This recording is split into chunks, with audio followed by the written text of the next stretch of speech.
nous dépendions de Diouloulou, de Bignona. Et c'est depuis 2006 qu'on a érigé le poste de santé de Diouloulou en centre de santé. Et depuis lors, le centre de santé n'existe que de nom. Quelles sont les difficultés auxquelles vous êtes confrontés? Il y a beaucoup de difficultés qu'on rencontre, surtout dans la prise en charge des malades. Il y a la pédiatrie qui est là, il n'y a pas de pédiatre. Il y a la SR, la santé de la reproduction, il n'y a pas de gynécologue.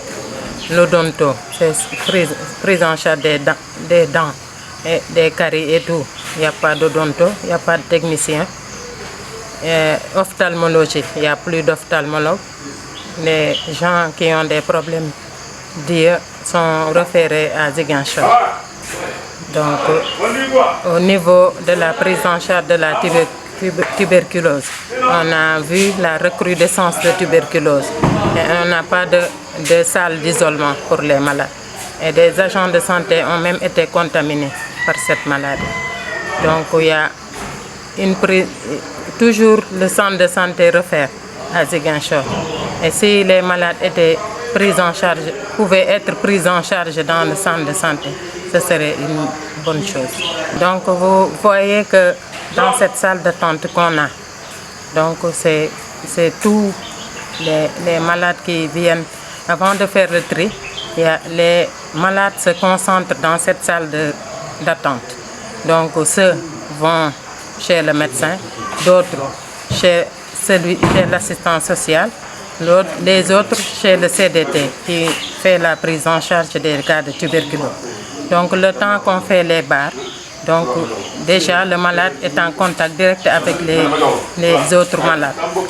Donc, et le temps qu'on l'hospitalise aussi, parce qu'on l'hospitalise là où on hospitalise tous les autres malades, et que ce malade-là devait être isolé. Donc le temps qu'on fait les barres et que les barres reviennent positives, donc il a eu le temps de propager sa maladie. Et aujourd'hui, donc, que cette situation existe en silence, est-ce qu'il y a eu des conséquences? Il y a eu des morts d'hommes par rapport à cette pathologie? On a constaté 2 décès de TB. On a constaté 2 décès cette année. Et aujourd'hui, qu'est-ce qu'il faut pour arrêter un peu cette hémorragie silencieuse? Ce qu'il faut faire, c'est de nous réhabiliter les locaux en attendant qu'ils construisent un centre de santé digne de référence. Vraiment, c'est ce que nous voulons. Parce que les locaux ont été réhabilités par le CDS. Donc depuis que l'État a mis en place, a érigé ce poste de santé en centre de santé, rien n'est encore fait. Donc il n'y a que des réhabilitations. Et tout ce qui est là est fait par le CDS. Donc de nous réhabiliter d'autres locaux pour l'isolement de ces malades-là. Parce que les mêmes malades sont pris en charge dans les mêmes locaux que les autres malades qui n'ont pas la TB.